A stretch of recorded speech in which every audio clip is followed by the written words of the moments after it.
Imaginez, prenez un instant pour visualiser ce moment précis. Tu ouvres les yeux. Mais ce n'est pas le matin. Il n'y a pas de lumière douce qui filtre à travers un rideau. Il n'y a pas le bruit familier de la rue, pas d'oiseaux qui chantent, pas d'appel d'un proche depuis une autre pièce. Il y a juste le silence. Un silence si total, si absolu que tu sens ton propre cœur battre dans ta poitrine comme un tambour de guerre. Et puis, une lumière, pas celle d'un soleil, quelque chose de plus grand, quelque chose qui n'a jamais existé avant. Et tu comprends, dans un frisson qui traverse chaque cellule de ton être, que tout ce que tu as connu, tout ce à quoi tu t'es accroché, tout ce que tu as aimé ou redouté dans ta vie d'avant n'existe plus.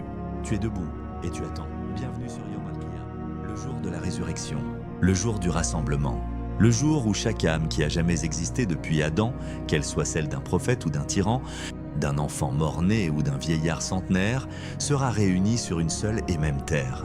Nous avons tous entendu ce mot « Kiyama ». Nous l'avons prononcé dans nos prières, nous l'avons lu dans le Coran, peut-être même en avons-nous parlé avec légèreté, comme d'un événement lointain, presque abstrait. Disons quelque chose qui arrivera un jour, pas aujourd'hui, pas maintenant. Mais aujourd'hui, dans cette vidéo, nous allons faire quelque chose de différent. Nous allons ne pas juste parler de Yom Al-Qiyamah, nous allons le vivre. Nous allons traverser chaque étape, depuis le premier souffle de la résurrection, jusqu'au moment où les balances divines, la misane, rendent leur verdict final. Et je te préviens, ce que tu vas entendre va remuer quelque chose au fond de toi.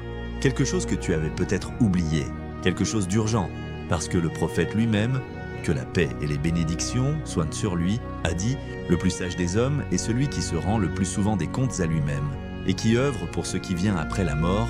Ce jour dont nous allons parler, il n'est pas réservé aux savants, aux saints, aux prophètes. Il est pour toi, pour moi, pour chacun d'entre nous. Alors, es-tu prêt? Parti. La fin du monde avant le début. Avant de comprendre ce que sera Yom Al-Qiyamah, il faut d'abord comprendre ce qui le précède. Il y a un moment précis dans l'histoire de cet univers où Allah ordonnera à l'ange Israfil de souffler dans la trompe, le sur. Et cet instant, personne ne le connaît. Ni les anges, ni les djinns, ni les prophètes, ni les savants, ni les algorithmes de quelque machine que ce soit. Ils te demandent au sujet de l'heure, quand viendra-t-elle? Dis, sa connaissance n'appartient qu'à mon Seigneur. Imagine-toi en train de faire quelque chose de banal. Peut-être es-tu au marché en train de négocier le prix d'une tomate. Peut-être es-tu assis à ton bureau, les yeux sur un écran. Peut-être es-tu en train de rire avec un ami ou de tenir la main d'un être aimé. Et puis, un son. Pas un son que tu peux comparer à quoi que ce soit dans cette vie. Pas une sirène, pas un tonnerre, pas un cri.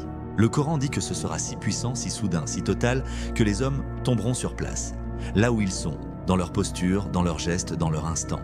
Et la trompe sera soufflée, et voilà que de leur tombeau, ils se précipiteront vers leur Seigneur.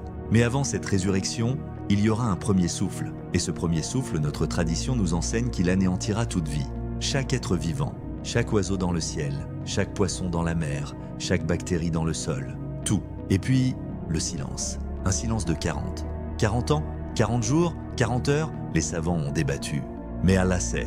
Et dans ce silence absolu, cet univers créé avec tant de soin, tant de beauté, les montagnes, les océans, les étoiles, commencera à se transformer. Le Coran nous dit que les montagnes, ces géants qui nous semblent éternels, seront arrachés de la terre, elles se déplaceront comme des nuages. La terre sera aplatie, Satan Wahidatan, une plaine unique, immense, sans repère, sans ombre, sans refuge. Et puis, le second souffle d'Israfil. Et là, quelque chose d'incompréhensible se produira. Quelque chose que ton cerveau ne peut pas intuitivement saisir. Quelque chose que ton cerveau, conditionné à penser la mort comme une fin, ne peut pas intuitivement saisir. Les morts se réveilleront. Partie 2. La résurrection. Voici le récit de ce grand jour. Tu imagines ça, vraiment? Depuis Adam, le premier homme, créé de la poussière il y a des centaines de milliers d'années, jusqu'au dernier être humain qui aura vécu sur cette terre. Chaque bébé mort avant même de connaître la lumière, chaque vieillard emporté dans son sommeil, chaque soldat tombé sur un champ de bataille, chaque femme morte en couche, chaque enfant noyé, chaque victime de famine, de guerre, de maladie, tous, ensemble, en même temps. Le prophète nous a décrit ce moment avec une précision qui donne le vertige. Il a dit « Les hommes seront rassemblés le jour de la résurrection, nus, non circoncis et sans rien. » Et Aïcha, mère des croyants, quand elle entendit cela, elle s'exclama « Ô messager d'Allah, les hommes et les femmes se regarderont les uns les autres ?» Et le prophète répondit « Ô Aïcha, la situation sera trop grave pour qu'ils se regardent les uns les autres. Pense à cela un instant. Nous vivons dans une époque où l'image est tout, où l'apparence est une obsession, où l'on se soucie de ce que les autres pensent de nous, de nos vêtements, de notre silhouette, de notre réputation. Et voilà que ce jour-là, personne ne regardera personne. Pas par pudeur, mais parce que la terreur sera telle que chaque âme sera absolument seule avec son propre effroi. Et sur cette plaine, cette terre blanche, nouvelle, que personne n'aura jamais foulée, tu seras debout. Tu regarderas autour de toi et tu verras des visages, des millions, des milliards, des trillions de visages. Et pourtant, tu ne reconnaîtras personne. Ou peut-être que si. Peut-être que tu verras quelqu'un que tu as aimé, mais il regardera ailleurs, perdu dans sa propre angoisse. Le soleil sera là, mais il ne sera plus à des millions de kilomètres de distance. Il sera rapproché. Le prophète a dit qu'il sera à 1 000 des gens. Et les hommes sueront selon leurs actes. Certains jusqu'aux chevilles, d'autres jusqu'aux genoux, d'autres encore seront submergés. Et cette attente durera, si longtemps que les gens, dans leur désespoir, iront chercher de l'aide. Ils se tourneront vers les prophètes. Vers Adam d'abord, notre Père à tous. Et Adam dira, « Mon Seigneur est en colère aujourd'hui comme il ne l'a jamais été. Allez vers quelqu'un d'autre. » Ils iront vers Nu, vers Ibrahim, vers Musa, vers Isa, et chacun dira, « Je m'en vais à moi-même. » Allez vers le suivant, jusqu'à ce qu'ils arrivent à lui, à Muhammad, et lui seul, dira « C'est pour moi, c'est pour moi ». Il se prosternera devant Allah, et Allah lui permettra d'intercéder, et le jugement commencera. Partie 3, la comparution. Maintenant, ferme les yeux un instant. Non, vraiment. Juste une seconde, essaie de te projeter là-bas. Tu as attendu. Des heures, des jours peut-être, le temps n'a plus le même sens. Et maintenant, c'est ton tour. Ton nom est appelé, pas par une voix humaine, par la voix. Et tu sais d'une certitude absolue qu'il n'y a nulle part où se cacher, nulle part où courir, nulle part où se justifier. Tu avanceras seul. Le Coran dit, et chacun d'eux viendra à lui, le jour de la résurrection, seul. Pas avec tes parents, pas avec tes amis, pas avec ton imam, ton cheikh ou ton directeur spirituel. Seul, toi et tes actes. Et là, et c'est ici que quelque chose de stupéfiant se produit. Allah lui-même t'interrogera. Non pas un ange, non pas un prophète, Allah. Allah dira aux croyants, « Reconnais-tu ce péché? Reconnais-tu cet acte ?» Et le serviteur dira, « Oui, ô mon Seigneur. » Et Allah dira, « Je t'ai caché cela dans le monde, et aujourd'hui, je te le pardonne. » Subhanallah. Pense à ce moment. Pense à tout ce que tu as fait dans l'obscurité, seul, quand personne ne regardait. Pense aux péchés que tu espères secrets. Comprends que ce jour-là, ils seront exposés, mais qu'entre toi et Allah, il y a encore une chance de miséricorde. Mais, et c'est là que la tension monte, pas pour tout le monde, parce qu'il y en a qui ont nié, qui ont rejeté, ceux qui ont persévéré dans l'arrogance et l'injustice. Ceux-là ne bénéficieront pas de ce voile discret. Le prophète a dit que celui dont le compte sera examiné en détail sera perdu.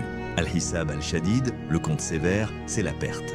Et Aïcha demanda, n'est-il pas dit que celui dont les actes seront examinés sera traité avec facilité? Le prophète répondit, cela c'est la simple présentation des actes, mais l'examen en détail, celui-là mène à la perte.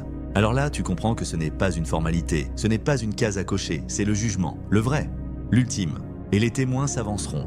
Ta langue, tes mains, tes pieds, le sol sur lequel tu as marché témoignera.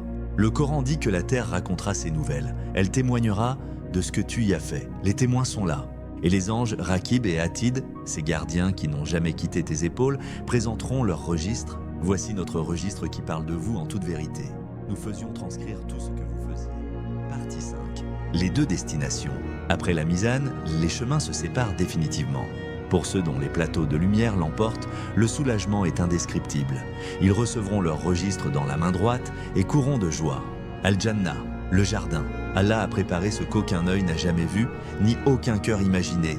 La plus grande récompense, voir sa face. Mais pour d'autres, le registre sera remis dans la main gauche.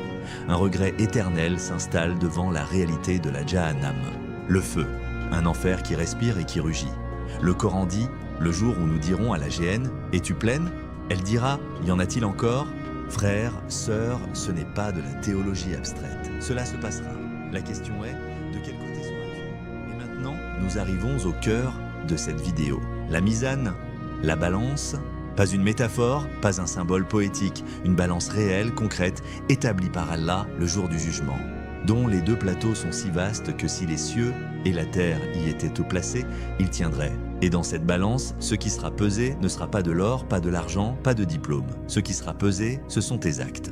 Et nous poserons les balances exactes pour le jour de la résurrection. Et aucune âme ne sera lésée en quoi que ce soit. Tu seras là, debout, à regarder. Et le premier plateau, le plateau de la lumière, recevra chaque acte accompli avec sincérité, chaque prière faite dans la tranquillité, chaque sadaka donnée discrètement, chaque larme versée dans la nuit, seul suppliant ton Seigneur. Et le second plateau, le plateau de l'obscurité, recevra tout le reste, et là, quelque chose de bouleversant se passera.